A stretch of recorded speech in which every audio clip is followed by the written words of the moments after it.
Welcome. सो पिछली class में हमने वोटर लिस्ट इस सब के बारे में पढ़ा था, है ना, कि वोटर लिस्ट क्या होती है, कौन एक वोटर हो सकता है, कौन एक इलेक्शन में कौन खड़ा हो सकता है, कैसे खड़ा हो सकता है, उसकी क्या क्या क्वालिफ़िकेशंस होनी चाहिए, ये सारी चीज़ें हमने देखी थी। अब हमें समझना है कि जब ये सब कुछ हो जाता है, नॉमिनेशन भी भर दिया कि हाँ मुझे इलेक्शन लड़ना है, सब कुछ हो गया है, अब उसके बाद क्या होता है? उसके बाद अब इलेक्शन कैंपेन स्टार्ट होती है। इलेक्शन कैंपेन, जैसा कि नाम ही बता रहा है, इलेक्शन कैंपेन का मतलब है कि अपनी पब्लिसिटी करना, कि कोई मुझे वोट क्यों दे, कि मैं इसलिए मैं इतना अच्छा हूँ, मैं ये करूँगा, मैं वो करूँगा। प्रोमिस करते हैं, है ना। जब लीडर्स आते हैं फिर वो प्रोमिस करते हैं कि हम ये करेंगे, हम वो करेंगे, हम इतना विकास करेंगे, ऐसा करेंगे, वैसा करेंगे। तो वो किसके थ्रू करते हैं? वो लोगों को लुभाते हैं थ्रू इलेक्शन कैंपेन। वो इलेक्शन कैंपेन के थ्रू लोगों को अपनी तरफ लाते हैं।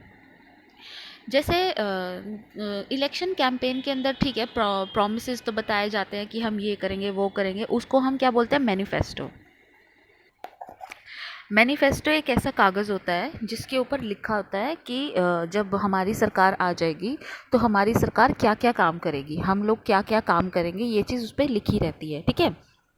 ये मैनिफेस्टो होता है। अब इलेक्शन कैंपेन और क्या करती है? इलेक्शन कैंपेन में जो लोगों को अट्रैक्ट किया जाता है, बुलाया जाता है कि भाई देखो हम ऐसा करेंगे, अगर हमारी सरकार आ जाती है, अगर हमारी सरकार आ जाएगी तो हम, जैसे कि हमने हरियाणा का एग्जाम्पल लिया था, तो उसमें देवीलाल ने क्या बोला था?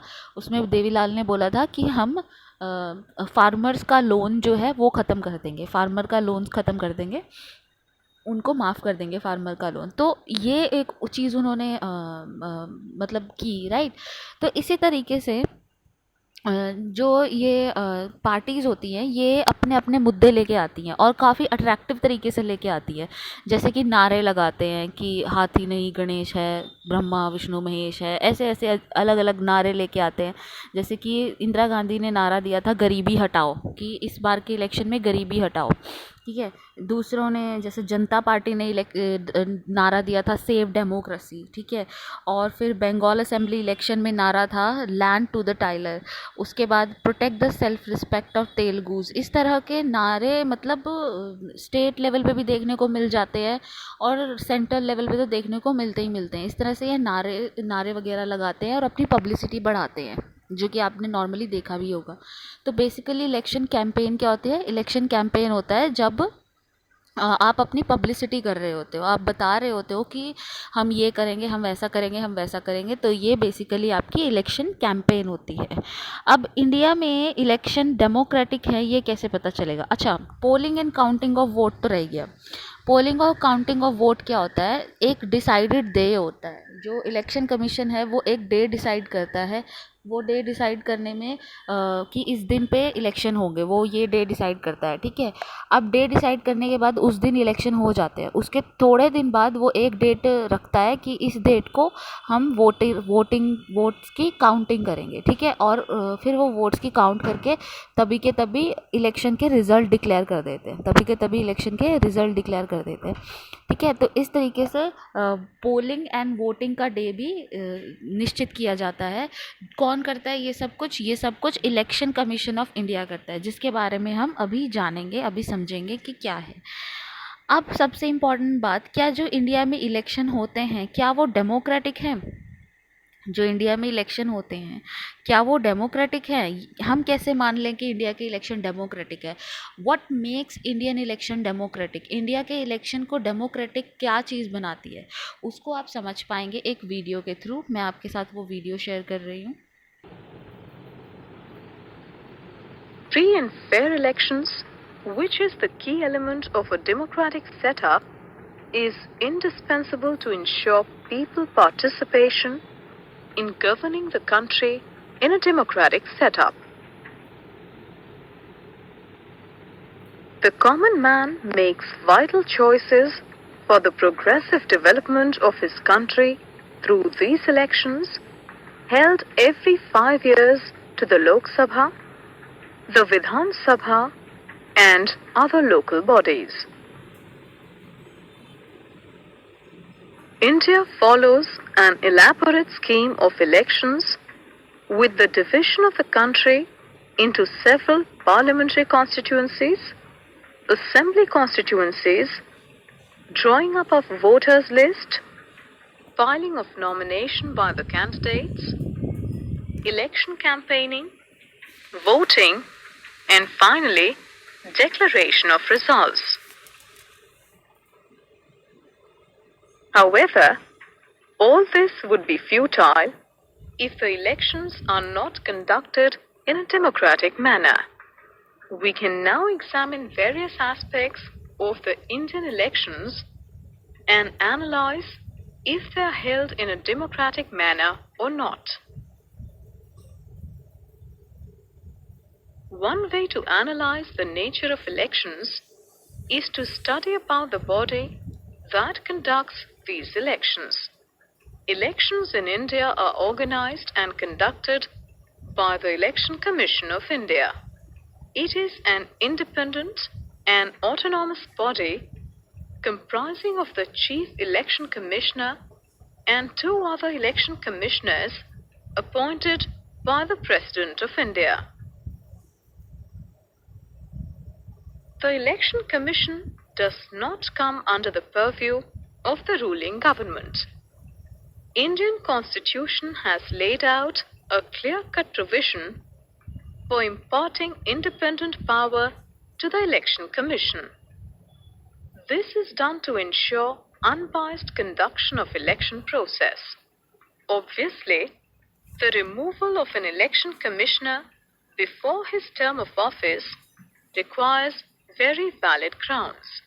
In this context, you must be remembering certain controversies faced by previous ruling government in such occasions. The Election Commission decides on every aspect of conduct and control of elections and implements the code of conduct and punishes any candidate or party that violates it. While deputed on election duty, the government officials, irrespective of their rank or power, are under the control of the Election Commissioner. Independence of the Election Commission is pivotal in conducting free and fair elections. The Election Commission in India is free from the influences and pressures of the government.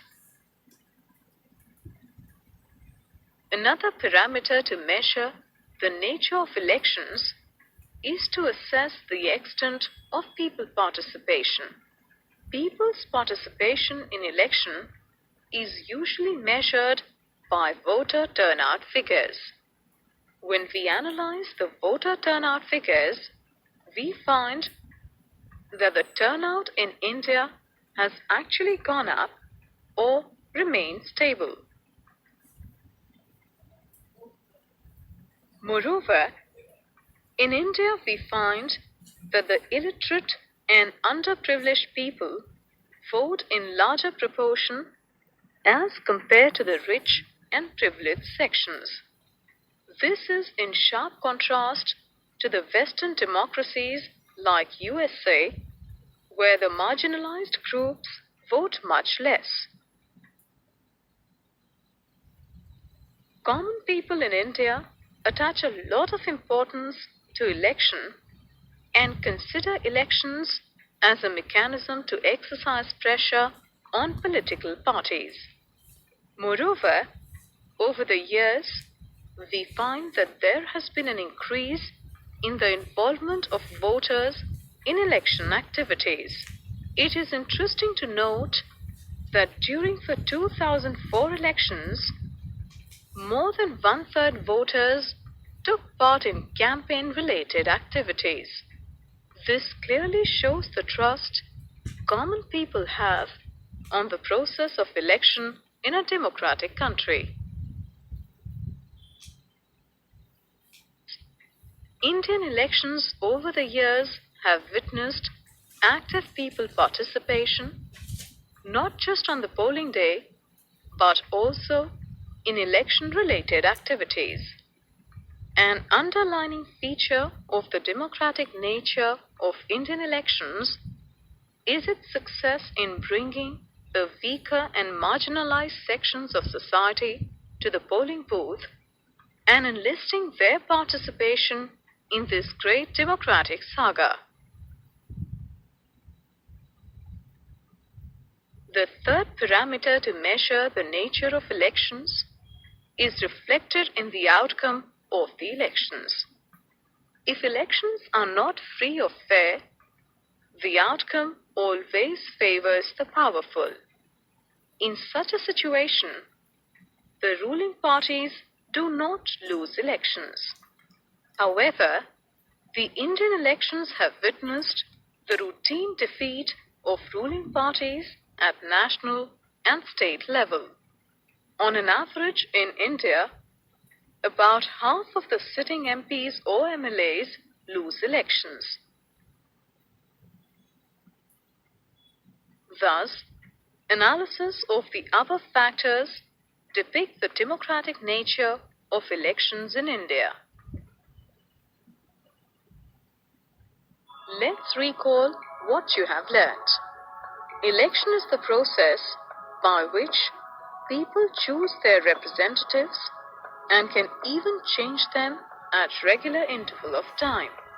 In India, elections are held to the Lok Sabha at the national level and the Vidhan Sabha at the state level every 5 years. One way to analyze the nature of elections is to study the body that conducts these elections. Elections in India are organized and conducted by the Election Commission of India. There are several provisions in the Indian Constitution which provide for the independence of the Election Commission from the ruling government. Another parameter to measure the nature of elections is to assess the extent of people participation. People's participation in election is usually measured by voter turnout figures. In India, we find that the illiterate and underprivileged people vote in larger proportion as compared to the rich and privileged sections. Common people in India attach a lot of importance to the election and consider elections as a mechanism to exercise pressure on political parties. The third parameter to measure the nature of elections is reflected in the outcome of the elections. तो इस तरीके से हमने देखा कि Indian election कैसे fair है, हम कैसे मान लें कि इंडियन इलेक्शन फेयर है। तो उसके लिए एक तो हमारे पास इंडिपेंडेंट इलेक्शन कमीशन है जो कि गवर्नमेंट के अंडर काम नहीं करता है, जो गवर्नमेंट के बिल्कुल अंडर काम नहीं करता है, ठीक है। फिर हमने ये देखा कि जो लोग हैं यहाँ पर इंडिया में, जो लोग हैं वो लोग वोटिंग को बहुत ही इम्पॉर्टेंट चीज़ मानते हैं और वो मानते हैं कि उनके वोट से एक्चुअली कुछ होता है। अदरवाइज़ अगर उनके वोट से कुछ ना होता या धांधली बहुत ज़्यादा हो रही होती, करप्शन बहुत ज़्यादा हो रहा होता, तो लोगों को लगता कि मैं वोट दूँ या ना दूँ कोई फ़र्क ही नहीं पड़ता है ना। लेकिन ऐसा नहीं है। वोटर टर्नआउट इंडिया में काफ़ी बढ़ता जा रहा है, टाइम के साथ साथ बढ़ता जा रहा है। ऊपर से जो हारने वाली पार्टी होती है वो ऐसे अड़ के नहीं बैठ जाती है कि भाई नहीं हम जगह नहीं छोड़ेंगे, हमारे साथ जाती हुई है या कुछ धांधलेबाजी हुई है इसमें इलेक्शंस में। वो भी अब इलेक्शन के आउटकम को मान लेती है कि अच्छा अगर हमें जनता ने हराया है तो हम मान लेते हैं, क्योंकि इलेक्शन इतने ट्रांसपेरेंट है, इतने डेमोक्रेटिक है। अब कुछ चीज़ें हैं कुछ शब्द हैं जिनका मतलब आपको पता होना चाहिए और ये सब आपकी कॉपी में होने चाहिए। Code of conduct. So code of conduct क्या होता है? Code of conduct is a set of norm and guideline followed by political party and contesting candidate during the election time. Code of conduct ऐसी guidelines हैं जो कि election के time पे political party और कैंडिडेट्स फॉलो करते हैं, उनको करनी ज़रूरी है। कॉन्स्टिट्यूएंसी क्या होता है? कॉन्स्टिट्यूएंसी एक जोग्राफिकल एरिया है जिसमें से एक रिप्रेजेंटेटिव को एक लेजिस्लेटिव बॉडी के लिए चुना जाता है। तो कॉन्स्टिट्यूएंसी में से सिर्फ एक ही इंसान को चुना जाता है। इनकम्बेंट क्या होता है? इनकम्बेंट होता है जो उस टाइम पे पावर में हो, जो भी उस टाइम पे होल्डर हो किसी पोजीशन का। मान लो अभी मैं आपकी एसएसटी की टीचर हूँ, तो मैं अभी इनकम्बेंट टीचर हूँ, एसएसटी की इनकम्बेंट टीचर हूँ, मेरे बाद मेरे पहले कोई और रहे होंगे, है ना। तो इनकम्बेंट मतलब जो अभी उस टाइम पर है। Level playing field, level playing field का मतलब होता है कि हर किसी को इक्वल अपॉर्चुनिटी मिले, हर किसी को इक्वल अपॉर्चुनिटी मिले। ऐसा ना हो कि किसी को तो ज़्यादा मतलब जिसके पास ज़्यादा पैसे थे उसने तो अच्छे से अपनी पब्लिसिटी कर ली, और जो जिसके पास कम पैसे थे वो बेचारा कुछ कर ही नहीं पाया, है ना। तो या फिर अपर कास्ट लोग ने सारे वोट ले लिए और लोअर कास्ट लोग कुछ कर ही नहीं पाए। ऐसा नहीं होना चाहिए, लेवल प्लेइंग फील्ड होनी चाहिए, सबको इक्वल अपॉर्चुनिटी मिलनी चाहिए। जो भी इलेक्शन कंटेस्ट करना चाहता है वो आसानी से इलेक्शन कंटेस्ट कर पाए। रिगिंग, रिगिंग क्या होता है? रिगिंग का मतलब होता है फ्रॉड करना। फ्रॉड इस तरीके से करना कि आप ऐसे कॉन्स्टिट्यूएंसी बनाओ या आप ऐसे मेजर्स लगाओ जिससे कि आप एक ही कैंडिडेट को जिताने की कोशिश करो, जिससे कि मैल प्रैक्टिसेस होती है, फ्रॉड होता है, जिससे कि आप या ट्राई करते हो कि एक ही इंसान जीते। तो वोटिंग के टाइम पे रिगिंग बहुत होती है, लोगों को डराया जाता है, धमकाया जाता है, गलत चीज़ें यूज़ की जाती है ना। तो वो सब किया क्यों जाता है? अपने कैंडिडेट को जिताने के लिए। ऐसा नहीं होना चाहिए, कैंडिडेट सिर्फ वोट से ही जीतना चाहिए। तो rigging is fraud and malpractices indulged by a party or candidate to increase its vote. It includes shifting the stuffing the ballot boxes by a person using the votes of other. मतलब जैसे bogus vote देना, मतलब झूठे, अपने को ज़बरदस्ती ज़्यादा vote दिलवा देना, लोगों को डरा धमका के कर देना, एक ही बंदे से 2 बार वोट डलवा लेना, ऐसी चीज़ें रिगिंग के अंडर आती हैं। टर्न आउट क्या होता है? टर्न आउट का मतलब होता है कि कितने लोगों ने वोट दिया, एक्चुअली कितने लोग आए जिन्होंने वोट दिया, कितने परसेंट लोग आए जिन्होंने वोट दिया, टोटल वोटर लिस्ट में से कितने परसेंट लोग आए जिन्होंने अपना वोट दिया, उसको हम टर्न आउट बोलते हैं। आई होप ये चैप्टर आपका क्लियर हो गया है। नेक्स्ट वीडियो में मैं आपको इसके क्वेश्चन आंसर भेजूँगी। नेक्स्ट वीडियो में मैं इसके आपको क्वेश्चन आंसर भेजने वाली हूँ। Okay, thank you so much.